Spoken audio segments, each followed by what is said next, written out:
The China and Africa podcast is brought to you in partnership with the Africa-China Reporting Project at Wits University in Johannesburg. The ACRP promotes balanced, considered reporting on Africa-China relations through innovative training programs held throughout the year. More information at africachinareporting.co.za. Hello and welcome to another edition of the China in Africa podcast. I'm Eric Olander, and as always, I'm joined by Cobus Van Staden of the South African Institute of International Affairs in Johannesburg, South Africa. A very good afternoon to you, Cobus. Good afternoon. Cobus, for the past 3 weeks, there has been a steady stream of press talking about the alleged spying scandal on the part of the Chinese on the African Union. Now, this was a report that came out in January, right around the time of the African Union summit, by the French newspaper Le Monde, which alleged that in the middle of the night, the wee hours of the evening, strange data patterns were happening when signals were being sent back from AU servers and computers to China and to Beijing. Then later, they apparently discovered that there were bugs also spread throughout the Chinese-built building. And since then, we have seen really an uproar, but the tone of the coverage has changed dramatically in the past few weeks. What's very interesting is that there was real hard pushback from various very high-level Chinese people on this, notably Wang Yi, the foreign minister, and Lin Sontian, who used to be, well, still is a very senior official in the Ministry of Foreign Affairs' African division and is now also the ambassador to South Africa. So they pushed back really hard. And then the AU also pushed back against the story in a way that intrigued and baffled me, which we can discuss. So the waters have become quite muddy around this issue. Yeah, so let's talk about the media reaction first, and we're going to go through piece by piece, and we'll get to the Chinese reaction shortly. But first, when the scandal first came out, there was a torrent of Western press, and this oftentimes happens when there are negative stories about the Chinese in Africa, and it seems to be this type of schadenfreude type of message that comes out of Western media, the aha, I told you so. So, for example, in response to the Le Monde article, Financial Times wrote an op-ed, quote, Chinese bugs expose Africa's weak defenses. Allegations about the colossal data breach at the AU headquarters provide a cautionary tale about the dangers of developing fresh dependencies. We saw similar types of coverage in the Wall Street Journal, the New York Times, and many other Western media outlets. And that is very much in keeping with the pattern of negative coverage of when Chinese are supposedly doing things bad. And the reason why we are saying supposedly and allegedly, it's not necessarily because either Cobus or I doubt what Le Monde wrote, but anytime you have a story that is built upon anonymous sources, and this one was 100% anonymous sources, you do have to give a little bit of leeway to think that this is not 100% true. And Cobus, you brought up an interesting point that typically on stories this big, there are always follow-up stories. There may be other corroborations of the story, but we haven't seen anything since the original Le Monde report. There has not been a follow-up report, as far as I know, in Le Monde, and there haven't been any other media covering the story other than the response and the outrage. Is that the case as far as you see it as well? Yes, that is the situation, and it's baffling to me. It's like, why isn't Le Monde doing more work on this?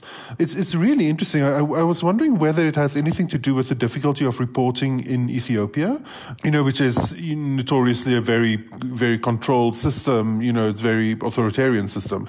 But I couldn't understand why there isn't kind of deeper exploration of these issues and more documentation and on-the-record documentation of these things. Like, for example, how much data was sent over how long a time? Do we know anything about what kind of data that was, et cetera, et cetera? I mean, what kind of bugs were found and so on. It's just all of these kind of, Le Monde launched this broadside, and then silence. And then everyone else repeated exactly what Le Monde said. And then the responses took it into a completely different direction. So I'm still baffled about what was actually found, by whom and when and so on. Well, let's play devil's advocate here. And it might be an indication of China's incredible presence and power inside the African Union and how much is at stake for African countries to speak on the record and to confront the Chinese. So again, I am not necessarily taking a position either way. We have no way of knowing if this is true or not. It's just a fascinating discussion to explore. But let's say, for example, that there is information out there. People do know this information. and they do go on the record, you got to think there are going to be some very powerful consequences that come from that, from the Chinese. If you are a representative of any African country inside the AU and you speak poorly, you got to think that maybe at that next handout of big checks at the Forum on China-Africa Cooperation Summit that happens in Beijing, you may not be on the list to get those checks. So the stakes are incredibly high, and it made me think that the AU's response was a little bit too fast. The AU came out and said it was, quote, totally false. Eba Kalondo, who is a friend of mine and a former colleague of mine from France 24, and she is now the spokeswoman for the African Union, she dismissed it very quickly. And I would have liked to have heard from the AU that we're going to look into this, we're taking it seriously, this is a very serious charge and allegation, but they didn't do that. They dismissed it very, very fast. And that made me think a little bit that they're afraid of getting too close to this issue. And even the logic of the dismissal. So Moussa Faki Mohammed, the head of the AU Commission, said essentially that the claims are false because the AU has nothing to hide. Like, he essentially said the AU is an organizational body. It doesn't have secret defense information that it stores. Therefore, the claims are false. I'm like, those two don't necessarily go together. I mean, you can be surveyed without having anything juicy to disclose. I mean, it's, both of those things can be true at the same time. So, the logic of his denial was also so strange to me. It was, and I think it's without merit too, because it doesn't take into account what China's agenda for spying may be. And for example, China has had issues in Africa, in Botswana and South Africa, with people like the Dalai Lama, who it does not appreciate when they are invited to Africa. It has issues with Taiwan and certain countries still recognizing them. It has issues with African countries now they vote at international bodies, the World Health Organization, the United Nations, and so forth, the World Bank, IMF. So wanting to keep track of what African countries are doing so that those African countries align with China's interests makes all the sense in the world. And it reminds me a little bit of, when I heard what you said about Moussa Faki Mohammed's statements, it brought back to me an old joke by Chris Rock, the comedian, the American comedian. And he said that men are only as faithful as their options. And, that's a pretty crass statement. But I think there's a parallel in international diplomacy that countries will spy only as much as they can. Why did the Americans tap Angela Merkel's phone? Because they could. Why did the NSA sweep up data from all over the world? Because it could. And I tend to believe that countries behave out of their very narrow self-interest, and if they have the technical abilities, the financial abilities, and the human resources to deploy intelligence gathering like this, they will, and they do. And in some ways, that was Paul Kagame's response, was he was kind of blasé about it and said, this may have happened, but at the end of the day, we should have built our own building. And so I tend to think that if there's a chance that the Chinese did this, that wouldn't surprise me. And I think there's some legitimacy to that. I think, to me, the African Union wants to move as quickly past this story because they don't gain anything from this story dragging on. Yes. But let's turn our attention right now to the Chinese response. And you brought this up at the beginning of the show. That, in many ways, has been more revealing than the African response. Yes. The Chinese have a lot at stake here. Their credibility is at stake here. Now, remember, this comes on the heels of Huawei being shut out of the United States in a very embarrassing way one day before the Consumer Electronics Show, when Huawei was to announce a major deal with AT&T to finally have its phones carried on the AT&T network. This was going to be Huawei's big breakthrough. And a group of American senators sent a note to the senior leadership at AT&T and said, don't do this. We don't trust Huawei. They didn't give any precise evidence. They didn't give any proof that Huawei has connections to the People's Liberation Army or to Chinese intelligence, but they just said we have a feeling that we don't trust them. So this credibility issue is critical for the Chinese to manage. Sorry to interrupt you. This is also, again, from an African perspective, it's kind of rich from the Americans to say this because, there was recently a trial, or I think the trial might still be going on, of a defense contractor in the US who exposed, surveillance in parts of Africa, very much in Ethiopia, like American surveillance, very much in Ethiopia's neighborhood, in Sudan, and other areas. So, we know that that I think it's a very legit guess that there would be American surveillance taking place in this region and possibly of the AU itself. So in that sense, like seen from an African perspective, this US-China Huawei fight is funny. Yeah. Well, it points to this question, and the reason I bring it up, of credibility and legitimacy. So if the Chinese, who are building parliamentary buildings, defense buildings, presidential palaces all throughout Africa, government buildings of all variations, airports, if they're rumored to be bugging them and putting in backdoors into their computer networks, this could have severe ramifications and repercussions on Chinese business interests in Africa. It could really affect the underlying win-win premise that the Chinese have built their policy in Africa on. And so that might explain a little bit why Chinese response has been so forceful and in many ways out of character. You mentioned your good friend, Ambassador Lin Songtian. I say your good friend only because you've met him. I've met him once. You met him once, but he seems like a very charismatic man. And he did something very unusual in response to this crisis. He went on live TV in South Africa, and he forcefully denounced the accusations that China was spying. And what was amazing was that if you put this in the context of how senior Chinese leaders normally respond to the media and to these type of crises, it's heavily scripted, heavily prescribed, very rarely on live television. Very rarely do they ever do it in English.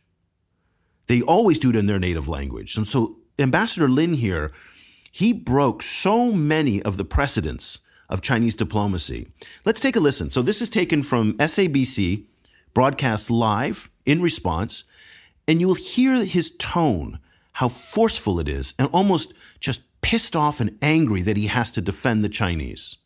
In working with the African brothers, China never attaches any political strength, never may others do things against their wills, never interferes with others' domestic affairs, and never made empty promise to African brothers. China has never had any problem in exchanges in exchanging information with African brothers and sisters. Therefore, we have no need to resort to such despicable and disgraceful moves used by some certain country to gather information from others. Cobus, what I found so interesting was I've never heard a Chinese diplomat with that type of disgust in his voice. And he used the word despicable. But what we're hearing very much in the Chinese response, and as a media scholar, I'd be curious to get your take on this, is the conflation in the Chinese response by merging the media with the state. So they are saying in many ways that the French are behind this, that French intelligence is behind this, that French media is behind this, that the West is behind this. They're using so many different words. And when I say they, this is commentaries in Xinhua, in Global Times, from Ambassador Lin, from Foreign Minister Wang Yi. And this conflation of the state and the media, they don't confine their response precisely to Le Monde. They often are saying Western intelligence, Western states, and European states. What do you read into that in their response by that conflation of the state and the media? I completely agree. Like they seem to think of Western media as direct agents of Western states, so that the media, anything the media does would have some kind of state agenda behind it, and discounting the media as an independent actor, which makes sense. There's a point that you made before we started recording that in a lot of ways that is kind of how things work in China. That the state and the media have a much closer relationship, and so from that kind of worldview, it does make sense. But it also the kind of fury of the response was again for me stepping so far away from the substance of the allegation, stepping so far away from, what was implanted in which wall when, and immediately taking it into this high emotional kind of, the very allegation is despicable. Whereas, no, I think the allegation can be made. It's interesting for me that, how can I say, that kind of level of high emotional response seems to me revealing in lots of kind of ways. Support for this podcast comes from the Africa-China Reporting Project at Wits University School of Journalism in Johannesburg. The ACRP provides reporting grants, workshops, and other professional development opportunities for both African and Chinese journalists. Follow the ACRP on Twitter at Wits China Africa or visit africachinareporting.co.za for information about grants and upcoming seminars. Let's take two quotes here just to give you a sense of what the response is. Foreign Minister Wang Yi at a press conference, he said, quote, "A feeling of sour grapes about the achievements of China's cooperation with Africa." So there's that emotional tone, Cobus, that you were talking about. Global Times, which is the nationalistic paper, one of these for the Communist Party, highly, highly nationalistic, oftentimes one of the more inflammatory voices within the Communist Party. They wrote, quote, "We caution all Chinese enterprises doing business in Africa that Western media and intelligence agencies are scrutinizing Sino-African cooperation with the intention to tarnish China." So there you go. That's again what you pointed out, which is the conflation of the intelligence services and media kind of working together, which you can say a lot of things about Le Monde. Are they an extension of the French Secret Service? Probably not. I mean, I don't know where this goes. I think the Chinese are winning the strategy, the media strategy as a communications consultant. I think their strength of their response has been the right way to go, to fill the void. It's ironic because in terms of search engine optimization, they're owning winning the game at the moment. Because if you Google it, that's actually essentially the first 10 things that come up are just Chinese denials. Now, you would think that this would be a lesson for them, because you and I have talked about over so many years how terrible the Chinese are when it comes to communication strategy, that when there is a need for comment or when there is a need for a spokesperson or some type of kind of perspective from the Chinese into a news story, it's really hard to get. And as a result, they oftentimes get bad coverage for it. Well, here we have an example of they got terrible coverage. They've responded really, really strong in very forceful ways in lots of different media that's being picked up by Quartz, FT, Wall Street Journal, New York Times now. And as you said, they've changed the narrative, at least on Google and the search engines, in part because they're flooding the zone with feedback. And there has been nothing since the initial allegation to challenge the Chinese. So the Chinese came up and said, show us some proof. They laid that down. Le Monde has not been able to go on the record to say that this is somebody who will go on the record to prove that this happened. So in some ways, I think the Chinese are calling the bluff of anybody who wants to challenge the fact that there was these spying incidents that went on. Do you get the sense that this may change the way the Chinese respond to future crises? Because this is definitely, to me, a different response than in the past. Yes, I think so. It looks like we might be seeing the dawn of a new kind of Chinese communication strategy, a lot more assertive and a lot quicker to anger, actually. So, for example, there was an incident in South Africa last week where the president of the Tibetan government in exile came to South Africa. And he was invited it wasn't in no way an official visit. He was invited by a small opposition political party. He also traveled on a US passport, which means that he doesn't have to apply for a visa to South Africa. He could just arrive. So the South African government didn't even know, as far as I understand, they didn't even know he was in the country. Then it came out, and the Chinese were immediately really hitting the big guns, saying like this endangers the relationship between South Africa and China. This, kind of endangers the possibility of Chinese investment in South Africa. It endangers the possibility of Chinese anti-poverty, kind of measures in Africa. And keep in mind, South Africa is not only China's one of their key allies on the continent, it's also the 20-year celebration of China-South Africa diplomatic relations this year. They have shared BRICS, chairpersonships this year. So this is a really crazy year to be making those kind of harsh allegations. And the South African government then, on their part, issued another kind of angry statement afterwards. And it was this very interesting moment where even in this kind of relationship between these two allies that are a very, very close relationship, China kind of pulled that trigger immediately. And it is an interesting maybe indication that China is becoming more assertive. Well, I think it's definitely that they're becoming more assertive, but also because anything to do with Tibet is a red line issue. This is like putting a red flag in front of a raging bull, and that's bound to get a response like that no matter what, no matter where. Similar responses have happened in the United States, in Australia and whatnot. But I think to your point, it is a reflection of a more robust Chinese attitude on the international stage. And I have a feeling we're going to see this is a reflection in some ways of Xi Jinping's confidence.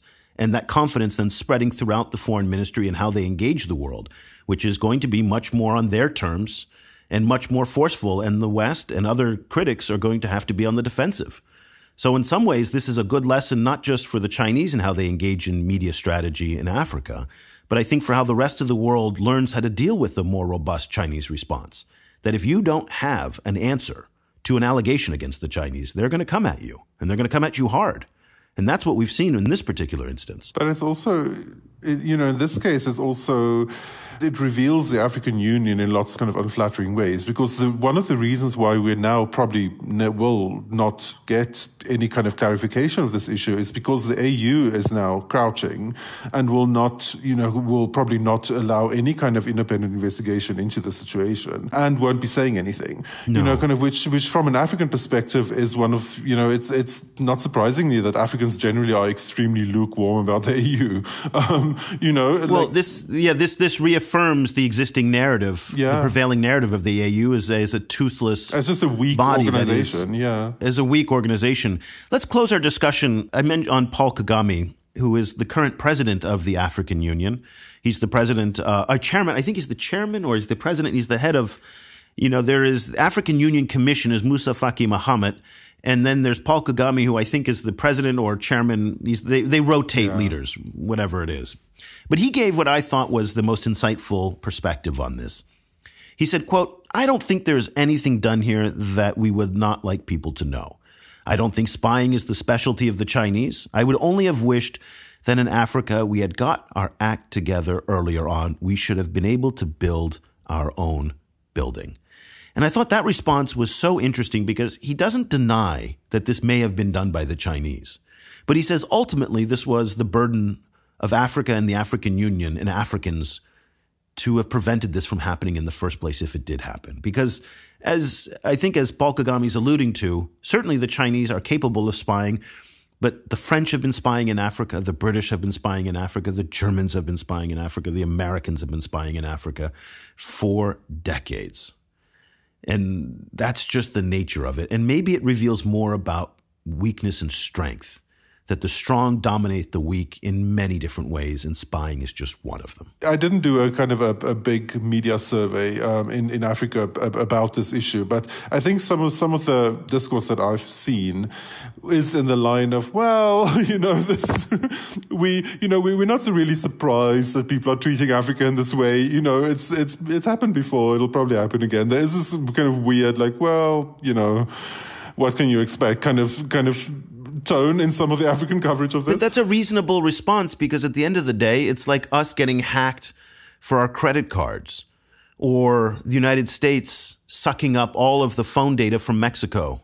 What are Mexican consumers to do about that? What is an African to do when the Chinese are spying? Nothing. You almost have to have this fatalistic response in this day and age, that there are hackers and there are government agencies spying, and that the Russians are meddling with elections in various parts of the world. And that's just the world we live in today. Yeah. So in some ways, I get what they're saying, that there is a certain fatalistic response. I don't mean to leave us on a sour note, but that is, I think, where we are in this day and age, both in our personal lives and in our politics around the world. So it's a little bit depressing, but what do you think of what's been going on? We have this very, very lively conversation going on over on LinkedIn, over on our Facebook page. We'd love to hear from you. Do you think that the allegations are true? And if they are, what should Africans do in response? Is there anything that Africans can do in response? Does this go to the heart of Chinese credibility in Africa? as to whether or not they are a trusted partner? And then what do you think of the Chinese response and how forceful they've been in very many ways, expressing themselves in new, uncharacteristic ways, much more aggressive, much more assertive?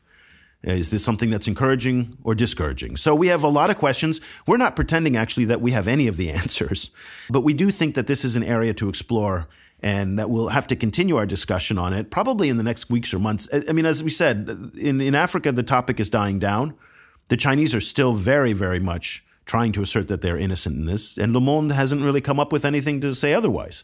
So it's really a fascinating tale. Cobus, do you have any final thoughts on this? Yes, I think, it is a very intriguing moment. I think we should definitely keep our eyes on this because it reveals so much. On the one hand, it reveals that Africa, to a large extent, isn't as assertive or as quickly developing and as self-assured as it would like to pretend to be. I mean, we've over the last while, we've seen a lot of kind of triumphant discourse coming out of Africa about the fast growth of African economies and how its future youth bulge means it is the 21st century, and all of these kind of discourses are coming out of Africa. This is a significant stumble to that narrative, and at the same time, I think if it heralds the dawn of a new kind of Chinese communication style, a much more in-your-face communication style, then it'll be very interesting to see what the kind of diplomatic fallout of that is around the world. Because, taking this kind of like angry tone in this case is one thing, but taking it in subsequent cases in other countries is going to present interesting challenges. It'll be interesting to see what happens. Okay, well, what a fascinating discussion. This is a topic that, of course, we're going to continue to discuss on our various social media platforms. And we will mention it in our upcoming email newsletter. If you haven't signed up for that newsletter, it's a great way to stay on top of the weekly highlights and lowlights of what's going on in China-Africa news. Sign up for it at ChinaAfricaProject.com or over on our Facebook page at Facebook.com/ChinaAfricaProject. So until next week, Cobus and I will be back with another edition of the China in Africa podcast. Thank you so much for listening. The discussion continues online. Head over to Facebook.com/ChinaAfricaProject to share your thoughts on today's show. The guys are also on Twitter, where you can find Cobus at Stadinsky or Eric at E. Olander. And be sure to sign up for the weekly China in Africa email newsletter by going to www.ChinaAfricaProject.com.